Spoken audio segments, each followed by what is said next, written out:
TNN کی بین الاقوامی خبروں کے ساتھ میں ہوں وقار حسین۔ اونٹاریو کے پریمیئر کا کہنا ہے کہ ہمیں اپنے اسکولوں اور اپنی کمیونٹیز کی حفاظت کرنے کی ضرورت ہے۔ ہمیں اپنے اسپتالوں میں اہم سرجری کرتے رہنا چاہیے۔ ہمیں حالات خراب ہونے سے پہلے کرونا وائرس کے پھیلاؤ کو روکنے کی ضرورت ہے۔ اس حوالے سے مزید جانتے ہیں۔ کینیڈین صوبے اونٹاریو کے یارک ریجن میں صوبائی حکومت کی جانب سے اسٹیج 2 کے تحت پابندیاں عائد کر دی گئی ہیں۔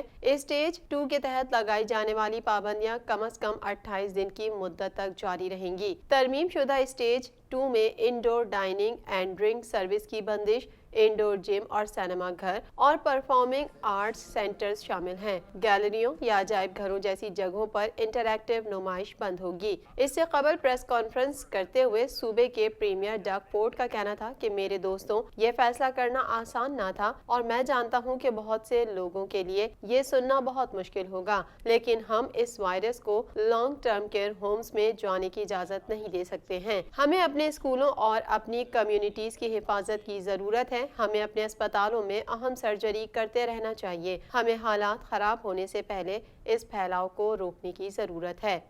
ترک صدر رجب طیب اردوان نے کینیڈا کے وزیر اعظم جسٹن ٹروڈو سے گفتگو میں ترکی کے لیے ڈرون برآمد کرنے کے سلسلے کی معطلی پر ناراضی کا اظہار کرتے ہوئے اسے اتحادی معاہدے کی خلاف ورزی قرار دے دیا ہے۔ مزید جانتے ہیں اس رپورٹ میں۔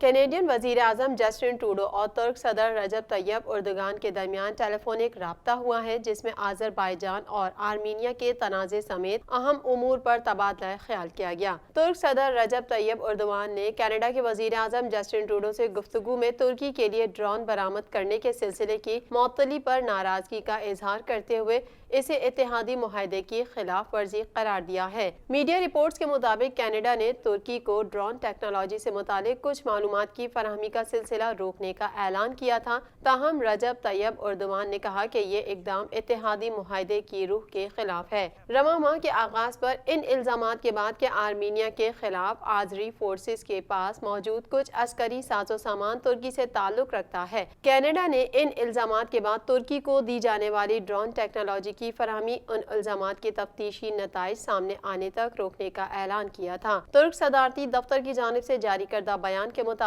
اس کال کے دوران صدر اردوان نے کینیڈا کی جانب سے آرمینیا اور آذربائیجان کے درمیان جاری لڑائی کے تناظر میں ترکی کو عسکری ساز و سامان کی فراہمی کی معطلی کو اتحاد کی روح کے منافی قرار دیا۔ واضح ہے کہ دونوں ممالک مغربی دفاعی اتحاد نیٹو کے رکن ہیں۔ کینیڈا کی وفاقی حکومت نے 6 غیر ملکی کمپنیوں میں $1 بلین کی سرمایہ کاری کی ہے، حالانکہ اس کی کوئی گارنٹی نہیں ہے کہ ان میں سے کوئی بھی اسے کلینکل ٹرائلز کے ذریعے مارکیٹ میں بھیجے گا۔ اس حوالے سے مزید جانتے ہیں۔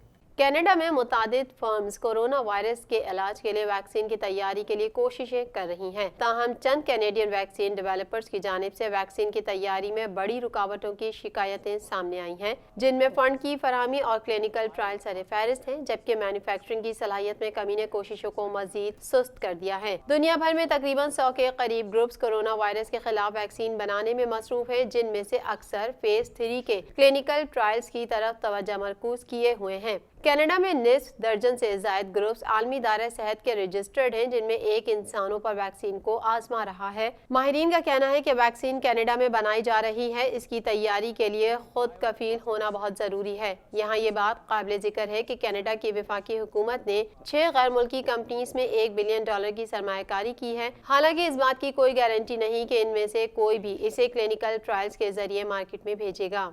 کینیڈا کا کیوبیک صوبہ کرونا وائرس سے سب سے زیادہ متاثر ہوا ہے۔ صوبے بھر میں کرونا وائرس کے مجموعی کیسز کی تعداد 93,391 ہو گئی ہے، جبکہ صوبے میں کرونا وائرس کے باعث ہونے والی ہلاکتوں کی تعداد 6,038 تک پہنچ چکی ہے۔ اس حوالے سے مزید جانتے ہیں۔ کینیڈا میں کرونا وائرس کے پھیلاؤ کا سلسلہ جاری ہے۔ آخری اطلاعات کے مطابق کینیڈا میں کرونا وائرس سے متاثر ہونے والے افراد کی تعداد 1,98,732 ہو گئی۔ ملک بھر میں کرونا وائرس سے ہلاکتوں کی تعداد 9,760 ہے۔ کیوبیک صوبہ کرونا وائرس سے سب سے زیادہ متاثر ہوا ہے۔ صوبے بھر میں کرونا وائرس کے مجموعی کیسز کی تعداد 93,391 ہو گئی ہے، جبکہ صوبے میں کرونا وائرس کے باعث ہونے والی ہلاکتوں کی تعداد 6,038 تک پہنچ چکی ہے۔ اونٹاریو میں کرونا وائرس وائرس سے متاثر ہونے والوں کی تعداد 64,371 تک جا پہنچی ہے، جبکہ ہلاکتوں کی تعداد 3,046 ہے۔ البرٹا میں 21,775 افراد کرونا وائرس سے متاثر ہوئے ہیں، جبکہ 288 افراد ہلاک ہو چکے ہیں۔ برٹش کولمبیا میں 11,189 افراد میں کرونا وائرس کی تصدیق ہوئی ہے، جبکہ صوبے میں کرونا وائرس سے ہونے والی ہلاکتوں کی تعداد 251 ہے۔ زلمے خلیل زاد نے اپنے ایک بیان میں طالبان کے دعوے سے متعلق بات کرتے ہوئے کہا ہے کہ معاہدے کی خلاف ورزی کے الزامات امن کو آگے نہیں بڑھائیں گے۔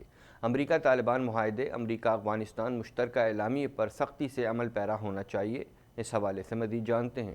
امریکی خصوصی مشیر برائے افغان امن مذاکراتی عمل زلمے خلیل زاد کا کہنا ہے کہ اشتعال انگیز بیانات امن کو آگے نہیں بڑھائیں گے۔ زلمے خلیل زاد نے اپنے ایک بیان میں طالبان کے دعووں سے متعلق بات کرتے ہوئے کہا کہ معاہدے کی خلاف ورزی کے الزامات امن کو آگے نہیں بڑھائیں گے۔ امریکہ طالبان معاہدے امریکہ افغانستان مشترکہ اعلامیے پر سختی سے عمل پیرا ہونا چاہیے۔ زلمے خلیل زاد نے کہا کہ تشدد میں کمی کے عزم کو نظر انداز نہیں کرنا چاہیے۔ افغان صوبے ہلمند میں پرتشدد واقعات پر دوحہ میں اجلاس ہوا ہے۔ فریقین نے تشدد میں کمی پر اتفاق کیا ہے۔ انہوں نے مزید کہا کہ امن مذاکرات امن کے لیے تاریخی مواقع ہیں، ضائع نہیں کیا جانا چاہیے۔ واضح رہے کہ طالبان کی جانب سے دعویٰ کیا گیا ہے کہ افغانستان میں امریکی فوج امریکہ طالبان معاہدے کی خلاف ورزی کر رہی ہے۔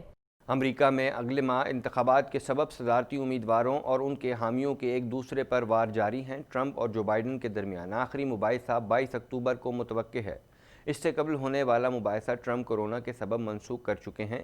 مزید احوال اس رپورٹ میں۔ امریکی صدر ڈونلڈ ٹرمپ نے کہا ہے کہ اگر جو بائیڈن نومبر میں جیت جاتے ہیں تو وہ کرسمس سیزن ہی منسوخ کر دیں گے۔ ریاست نیواڈا کے شہر کارسن سٹی میں حمایتیوں سے خطاب کرتے ہوئے صدر ٹرمپ نے کہا کہ اگر جو بائیڈن یہاں آ جائیں تو یہ بھوتوں کا شہر بن جائے گا اور کرسمس کا سیزن منسوخ ہو جائے گا۔ انہوں نے مزید کہا کہ 3 نومبر کو جو بائیڈن اور ڈیموکریٹس کو زبردست شکست دیں گے۔ عوام سے اپیل کی کہ ارلی ووٹنگ جاری ہے، لہٰذا نکلیں اور ووٹ دیں۔ صدر ٹرمپ نے تقریر کے بعد اسٹیج پر رقص بھی کیا۔ جارجیا میں اپنے حامیوں سے خطاب کرتے ہوئے صدر ڈونلڈ ٹرمپ نے کہا کہ میرا مقابلہ امریکی صدارتی انتخاب کے بدترین امیدوار جو بائیڈن سے ہے۔ مجھے اگر بائیڈن سے شکست ہوئی تو بالکل بھی اچھا نہیں لگے گا، میں شاید امریکہ چھوڑ جاؤں گا۔ امریکہ میں اگلے ماہ انتخابات کے سبب صدارتی امیدواران اور ان کے حامیوں کے ایک دوسرے پر وار جاری ہیں۔ ٹرمپ اور جو بائیڈن کے درمیان آخری مباحثہ 22 اکتوبر کو متوقع ہے۔ اس سے قبل ہونے والا مباحثہ ٹرمپ کورونا کے سبب منسوخ کر چکے ہیں۔ عالمی وبا کرونا وائرس نے یورپ میں ایک مرتبہ پھر سر اٹھا لیا۔ یورپ میں گزشتہ ہفتے کرونا وائرس کے کیسز میں 44% اضافہ ریکارڈ کیا گیا ہے۔ یورپ میں کرونا سے 2.5 لاکھ سے زائد اموات ہو چکی ہیں۔ مزید احوال اس رپورٹ میں۔ عالمی وبا کرونا وائرس نے یورپ میں ایک بار پھر سر اٹھا لیا۔ یورپ میں گزشتہ ہفتے کرونا وائرس کے کیسز میں 44% اضافہ ریکارڈ کیا گیا۔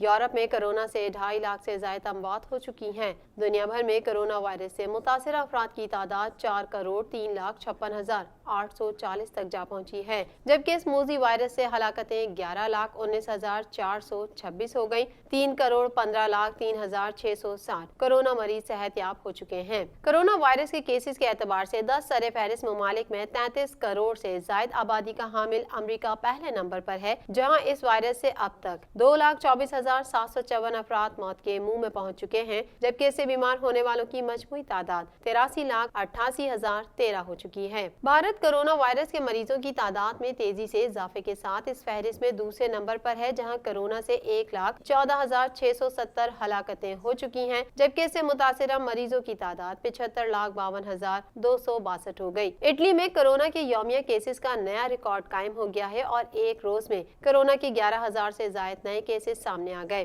اطالوی وزارت صحت کے مطابق گزشتہ 24 گھنٹوں کے دوران کرونا کے 11,705 نئے کیسز رپورٹ ہوئے، جبکہ کرونا سے 79 ہلاکتیں رپورٹ ہوئیں۔ سعودی عرب اسی فہرست میں 22ویں نمبر پر پہنچ چکا ہے، جہاں کرونا وائرس سے اب تک کل اموات 5,485 رپورٹ ہوئی ہیں، جبکہ مملکت میں اس کے مریضوں کی تعداد 3,42,202 تک جا پہنچی ہے۔ اب تک کے لیے اتنا ہی۔ مزید خبروں اور اپڈیٹس کے لیے دیکھتے رہیے TNN TV۔